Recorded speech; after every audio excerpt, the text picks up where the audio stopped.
भक्ति, सूफी और संत। देखिए भक्ति के बारे में पढ़ना है, सूफी संत के बारे में पढ़ना है। भक्ति देखिए, भक्ति आंदोलन कैसे हो। भक्ति के मतलब क्या होता है? भक्ति का मतलब होता है ज्ञान की प्राप्ति। भक्ति का मतलब नहीं होता है ज्ञान की प्राप्ति। जैसे पढ़ाई लिखाई करने भक्ति, कोई चीज भक्ति में, कोई भक्ति में लेना हो न कहता है कि एकदम पावुक बाबू के भक्त है, न कोई पढ़ाई के भक्त है, ये फलना के भक्त है। भक्त मतलब बोध की प्राप्ति। एकरा में आता है देखो, भक्ति दो प्रकार के होते हैं। ये पहले द्वैतवाद है। द्वैतवाद में क्या क्या है? आत्मा और परमात्मा को अलग बताया गया है। ठीक है, सब के बारे में चलेंगे, पहले सगुण निगुण बता के। अद्वैतवाद में इसमें अज्ञानता के कारण आत्मा और परमात्मा अलग है, विशिष्ट में किसी एक पर स्थिर है। देखो आत्मा और परमात्मा कहता है द्वैतवाद, मतलब कहता है द्वैतवाद में कहता है आत्मा तथा परमात्मा को अलग बताया गया। कहता है ना कि आत्मा को ऑब्जर्वेशन करिएगा वैसे पाएगा, परमात्मा ऊपर है। ठीक है ना, परमात्मा आपको रिजल्ट देंगे। आपको आत्मा को कष्ट पहुंचाएंगे कि स्वर्ग में जाइए कि जन्नत में जाके, वहां नहीं कहता है कि छुरा भुकाएगा। तो द्वैतवाद कहता है ना कि आत्मा आपके शरीर में है, आप परमात्मा जाएंगे जाइएगा ऊपर तो आपको सजा देंगे जैसे कर्म है वैसा द्वैतवाद में। और द्वैतवाद में कहा जाता है अज्ञानता के कारण आत्मा और परमात्मा अलग है। अज्ञानता के कारण अद्वैतवाद कहता है कि आत्मा और परमात्मा एक है, लेकिन हम लोग अशिक्षा है, अशिक्षित है, जरा कहते आत्मा और परमात्मा क्या है? अलग है। वो कहता है कि नहीं एक को भगवान है। ठीक ना, वो आत्मा है तो भगवान ही है। और विशिष्ट बात है किसी एक पर स्थिर रहना। करा कोई एक भगवान पर स्थिर रहना, भगवान एक है, नाम एक है। कहने का मतलब कोई कहता है एक कोई पुजारी तीन तरह का होता है। अगर कोई कहेगा ना कि एक कोई अल्लाह ईश्वर सब एक ना, सबको सम्मति दे भगवान, कहता है ना कि सब एक के है, तो कहना ही कौन है? विशिष्टावस्था है, यानी सबको एक समान मानता है। अद्वैतवाद अज्ञानता के कारण आत्मा और परमात्मा को अलग, द्वैतवाद आत्मा और परमात्मा को अलग बताया गया। आइए भक्ति छोड़िए वो सब। भक्ति देखिए, भक्ति दो प्रकार के, एक सगुण और एक निर्गुण। सगुण में क्या हुआ? सगुण में कहा गया कि आप ईश्वर के भक्ति में लीन रहिए, ईश्वर के भक्ति में लीन रहिए, उसको कहते हैं सगुण। जो ईश्वर के महत्व, ईश्वर पूजा पाठ ज्यादा करिए। ठीक है, सगुण का मतलब होता है पूजा पाठ। जैसे में देखो निर्गुण का मतलब होता है पूजा पाठ मत करिए, कर्म पर विश्वास रखिए। जैसे में महिला जितना होती है तो कहते हैं देखिए देवी थान जाएगी, डेली नहाएगी, कोई मंगल करेगी, कोई सोमवारी करेगी, लड़की लोग करती तो सगुणवादी है। ठीक है, वो लोग कर्म पर विश्वास नहीं करता है, वो लोग पूजा पर विश्वास करता है, सगुणवादी। और जो है लड़का है पढ़ाई पर विश्वास, कोई पूजा पाठ न, मुर्गा मछली खा के सब देवता घर में सुत रहा है, तो ओकरा कहते हैं निर्गुणवादी। हाँ, लेकिन पढ़ाई खूब कर रहा है, और आप कौनवादी कहेंगे? निर्गुणवादी। निर्गुणवादी होता है कि भगवान पर विश्वास नहीं करना, ठीक है, कर्म पर विश्वास करना। ठीक ना। अच्छा, आप लोग में कौन कौन भगवान पर विश्वास करता है? तो सगुण का मतलब होता है क्या? ईश्वर पर विश्वास करना, कर्म पर विश्वास नहीं करना। निर्गुण का मतलब क्या होता है? कर्म पर विश्वास करना। ए लड़का, अब आपको सुनिए, अभी मजदूर लोग जो पूजा पाठ पर ज्यादा जो महिला ध्यान देती है, और सगुणवादी। तो देखो सगुणवादी में सगुणवादी में कहता है कि जो है जो भगवान है, जो करेंगे, जो कौन करेंगे? भगवान। ओकरा कहते हैं सगुणवादी, सगुण भक्ति। जैसे अलवार, अलवार होते हैं विष्णु के उपासक, नैनार होते हैं सगुण में दो गो, एक होते हैं अलवार, एक होते हैं नैनार। नैनार का मतलब शिव के उपासक। देखो सगुण में की गो, एगो होते हैं किसके? विष्णु के मानने वाला, एगो को जो होते हैं शिव के मानने वाले। अच्छा, विष्णु के मानने वाला को क्या कहते हैं? अलवार, अलवार। और उसको क्या बोलते हैं? नैनार, शिव। अब देखो सगुण भक्ति समझ गए। सगुण भक्ति में कहा गया ईश्वर के आकार क्या होना चाहिए? ईश्वर के आकार क्या होना चाहिए? देखिए सगुणवादी में ईश्वर के आकार क्या होना चाहिए? निश्चित होना चाहिए। ईश्वर के आकार निश्चित होना चाहिए। और जैसे अलवार विष्णु को उपासक, नैनार शिव को उपासक। बहुआ रे, सगुण भक्ति समझिए कि जो है देवता देव को विश्वास करता है ओकरा सगुणवादी। शादी ब्याह होगा तो देवास होगा तो कहना कि सगुणवादी। निर्गुणवादी ईश्वर के आकार निश्चित नहीं है, ये लोग निर्गुणवादी। तो कैसे कोई कोई देखिएगा, मम्मी 2 जगह से पूजा करते हैं। सगुणवादी राम सिया राम जय जय राम, तो कह देना कि सगुणवादी है। ये बकित हो, बके से कुछ होगा है। कोई देखना कि कोई पर्व रहेगा तो देखना पंखों के पूज देगा, टीवीओ के पूज देगा, बोर्डों के पूज देगा। तो कहना कि जेकरा से फायदा वही भगवान यानी कर्म दे रहा है। ठीक है, कर्म यानी कर्म को प्रधान दे रहा है, तो कहते हैं निर्गुणवादी। जब देखना तो क्या वाह मम्मी तू निर्गुण है, तो मम्मी कहते कि तो सगुण में डेली जप है राम सिया राम जय जय राम। ठीक ना, समझे? सीताराम करता है कि नहीं करता? तो देखिएगा आज पंखों के पूज देते हैं कि पंखा से आवाज आता है। निर्गुणवादी जेकरा से फायदा वही भगवान। ठीक ना, ओकरा में कोई आकार निश्चित नहीं है कि वही एक भगवान है। आकार निश्चित जे बोतलों में पानी पी देते पूज देवे। मुस्लिम और सिख में आप जाके देखिए, वो लोग के भगवान के आकार नहीं निश्चित है। वो लोग है कुछ नहीं। हम लोग तो निर्गुणवादी में तो कोई आकार निश्चित। अब आइए, सर्वप्रथम भक्ति आंदोलन की शुरुआत शंकराचार्य ने किए। शंकराचार्य का जन्म 788 ईस्वी में केरल में हुआ। देखो भक्ति आंदोलन आया था कहला, भक्ति आंदोलन में था कि भक्ति आंदोलन में था कुछ ब्राह्मण लोग को बढ़ावा देने। सोच था एक सगुण एक था निर्गुण। बुआ सगुण का मतलब क्या हुआ? जो ईश्वर के गुणगान करे। ये लड़का का तो नहीं कर रहा हुआ। सगुण का मतलब क्या है? जो ईश्वर के गुणगान करे। अच्छा, अभी आप लोग हम लोग हिंदी 10th में पढ़ते हैं, गुरु नानक सगुण है कि निर्गुण? भगवान पर विश्वास करते हैं। वो कहते हैं राम जी के क्रिया, राम जी के खेत खा लो चिड़िया भर भर पे। तो सगुणवादी की निर्गुणवादी? बोलिए सगुणवादी हुए। देखिए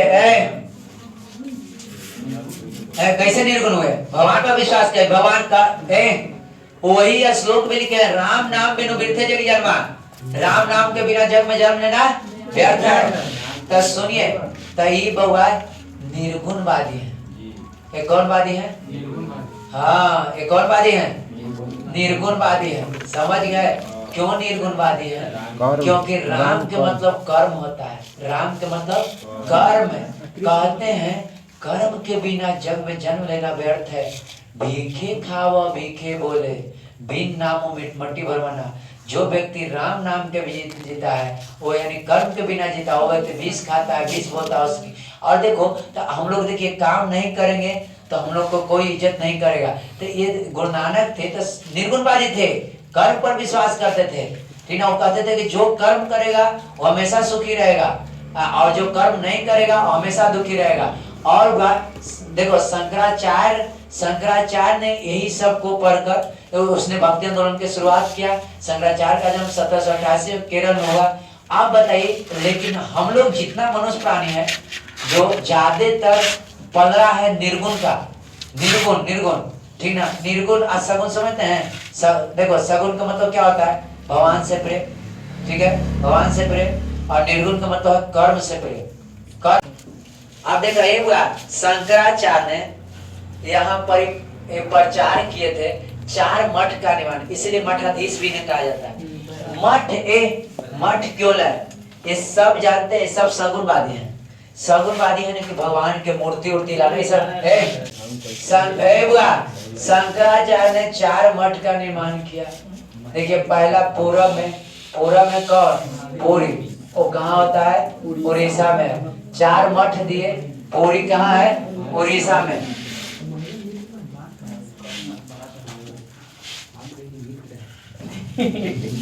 पश्चिम में द्वारिका। अच्छा है, पुरी में भी कृष्ण जी के पूजा होता है। हाँ, द्वारिका में भी कृष्ण जी के पूजा होता है।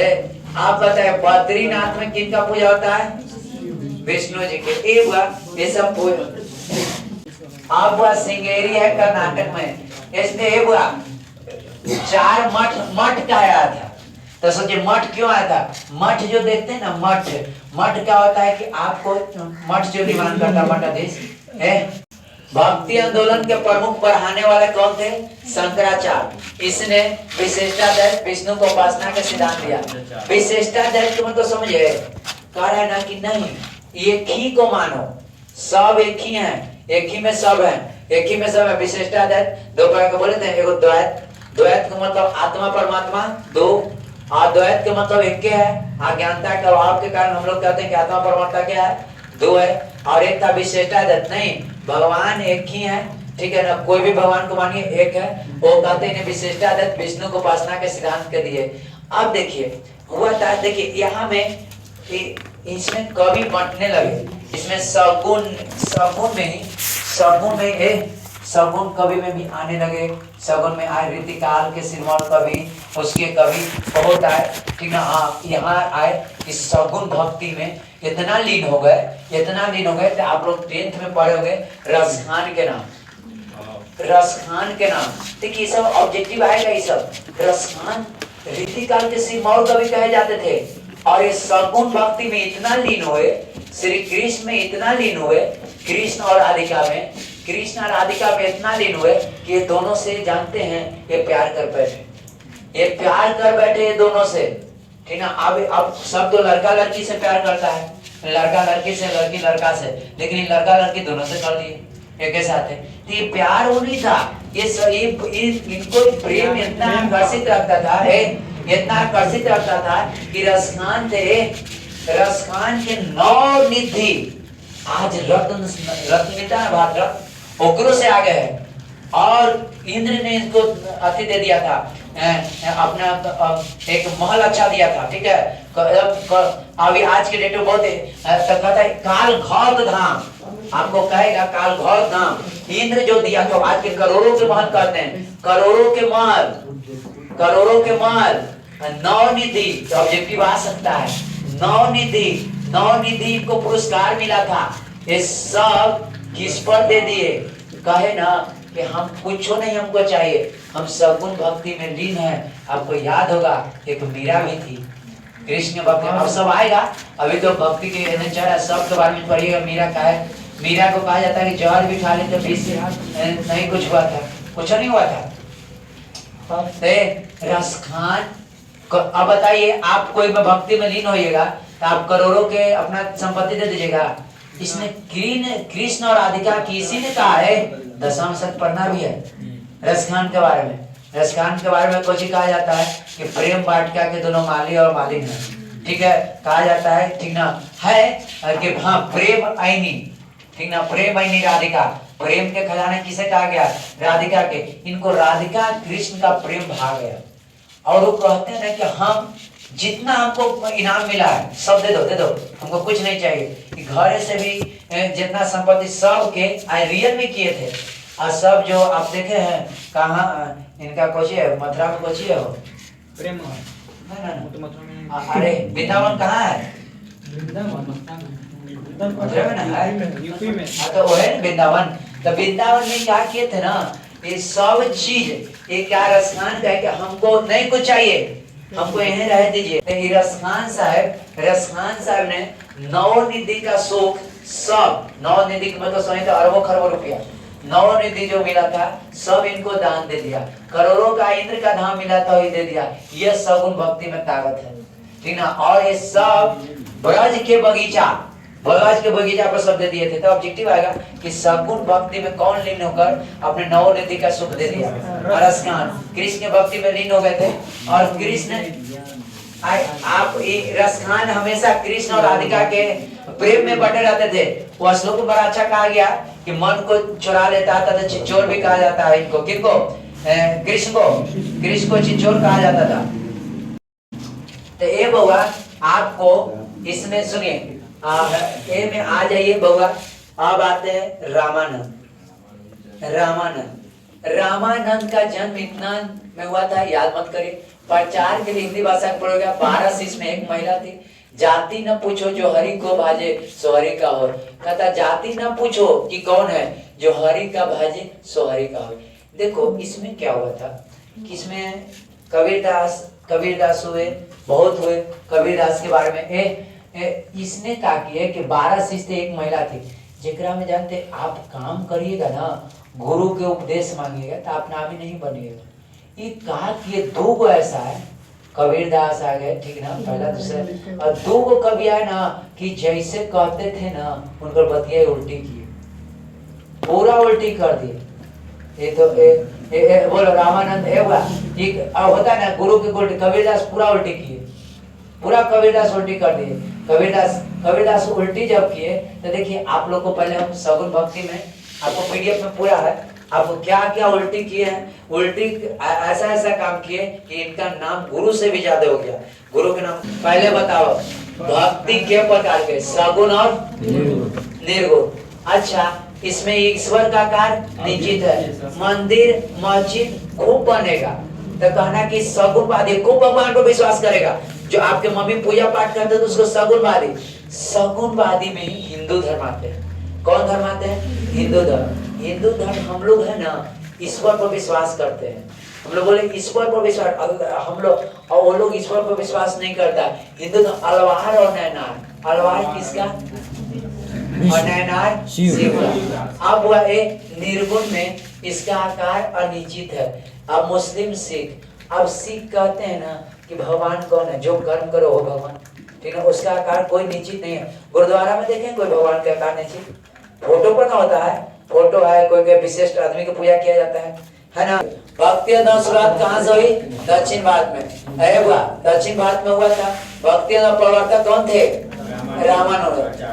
रामानुजन वैष्णव थे, यानी विष्णु के उपासक थे, विशिष्ट एक ही माते और जगत का क्या थे? वो सच्चा। ये हुआ सर्वप्रथम भक्ति शंकराचार्य ने किया था सिद्धांत, बोले थे जगत मिथ्या है। जगत क्या है? मिथ्या। शंकराचार्य कहे कि संसार एक मिथ्या है। ये सच ये है कि हम लोग को एक दिन क्या करना है? मरना है। सच है कि हम लोग को एक दिन क्या है? मरना है। ये बोले थे कि और शंकराचार्य बोलते थे कि देखो ये थे सगुणवादी, आई कहते थे ना कि देखो एकदम भगवान के भक्ति में लीन रहो, एक दिन तो क्या है? मरना है। तो ये हुआ, इसीलिए इनको कहते जगत मिथ्या है, अपने आप को त्याग दो, ठीक ना, अपने आप को इतना त्याग दो कि भौतिकवादी से कोई चीज अगर कुछ हो जाए तो मत टेंशन लो, और कोई छीन जाए, धन छीन जाए, कोई टेंशन नहीं, छीन गया, ठीक ना। कंचन माटी जाने जो ये कहे थे गुरु नानक, ठीक ना, कि सोना को मिट्टी के समान समझो, तो ये भी कहते कि जगत एक मिथ्या है, झूठा है। आज हम लोग जी रहे हैं, मर रहे हैं, एक दिन चल जाएंगे, लेकिन सबको जाना है। तो कहे ना कि जगत मिथ्या, ये सब धन दौलत सब मिथ्या है, झूठा है, सब एक दिन छोड़ के जाना है। देख हुआ मायावाद है, मायावाद समझे? मायावाद अद्वैतवाद के आत्मा परमात्मा एक है। मायावाद में मत पड़िए, हम लोग के सब माया है, यहाँ आए हैं, हम लोग को जाना है। आइए क्या कहता है होगा ये तो 4 रुपए बांटा था। रामानंद, अभी छोड़ी, रामानंद ने क्यों 1 महिला दिया था और 12 को कभी दिया था, ठीक ना। पकड़ा में जाते हैं 2 को छोटा अपन काम से किया था, जिसमें कबीरदास अपन मन से चले थे, कबीरदास अपन मन से चले थे। मीराबाई, चैत, शंकरदेव, इस सब के बारे में उतना थोड़ी याद करना, जो सूफी, अब सूफी संत आता है। तो देखो पहले हम लोग, ठीक है, कबीरदास के कुछ बात सुनेंगे। देखो 2 गो थे, तो आप मीरा के नाम सुने हैं? कबीरदास के गुरु कौन थे? ये कहते थे, रामानंद कहते थे जाति न पूछो, जो हरि के बाजे जो हरि का और। कहते हैं हरिजन कहाँ से लिए गांधी जी? हरिजन कहाँ से गाने लिए?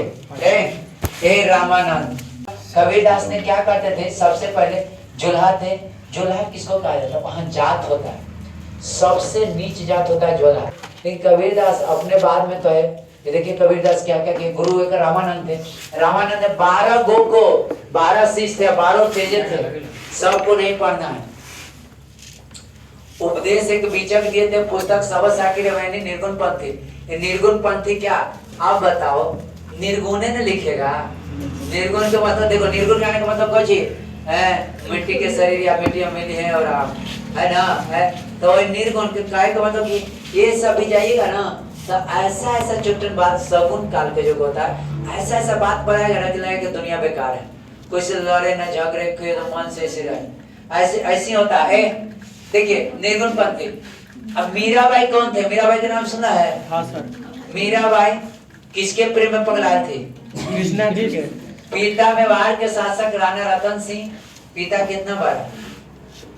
पति उदयपुर के शासक राणा संगा के पुत्र भोजपुर, अब देखो संज्ञा के पुत्र कौन, भोजपुर। अब देखो पूजा कृष्ण की, रचना राग गोविंद। ये पूछता है, ज्यादा इस पर चर्चा न करे। इसको सब गाली देता था, लेकिन फिर भी किसके भक्ति में लिख देता था, कृष्ण के। कितना तार की एक दिन जहर पिला दिया, वो भी पी गए, फिर भी एक पूछो नहीं हुआ। मीरा के हकीकत में ये कृष्ण के भक्ति में इतना लीन। राजपूताना शासक था, पति कौन था, उदयपुर के शासक राणा संगा का पुत्र कौन, भोजपुर। गोविंद लग जाए, एक राग गोविंद आ जाए, ठीक ना, एक बार कोई गोविंद लग जाए तो कृष्ण कहा जाता है। और रचयिता कौन होंगे, किसने हुआ रचयिता थे राग, उसकी श्री कृष्ण पर आधारित रहेगा। श्री कृष्ण को प्यार करता था, कहा जाता था जहर के पी जाता है। इस सब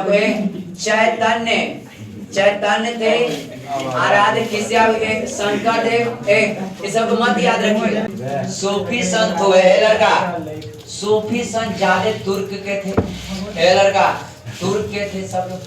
शरीयत के जो मानते थे, जिनको बोलते हैं वे बासरा, और जिनको शरीयत को न मानते थे बेसरा। लड़का सुनते जा, भैया बासरा क्या था, तो थोड़ा सा कहानी सुनिए। बासरा क्या था, बासरा था ना, बासरा था बासरा था तो बउआ कड़ा नियम कानून वाला था। ये कहा फोटो नहीं बनाना है, पूरा 5 बार नमाज पढ़ना है, पूरा एकदम शरीयत के नियम को फॉलो, कैसे एकदम 90 डिग्री पूरा कैसे प्रणाम करना है, ठीक है, किसी के सामने झुकना नहीं है। ये बउआ ये सब एक, और ये बउआ ये कहता था कुछ नहीं, जैसे तुमको करना उचित करो। और एकरा में इसलिए बासरा के, अच्छा कौन आराम सुना है, बासरा में नियम पारा था। जो सूफी संत थे, बासरा जो सूफी संत थे वो किसको मानते थे, शरीयत को मानते थे। शरीयत बड़ा कठोर नियम है, शरीयत बड़ा कठोर नियम है। और ये बेसरा नहीं मानते थे। जानते हैं कि जो बेसरा है ना, ये सब में निजामुद्दीन औलिया थे, ये सब खूब कमाया पैसा खूब, क्योंकि एकरा में ढीला बिल्कुल था। उस का मेला, अभी उसके मेला इसमें छोड़ी।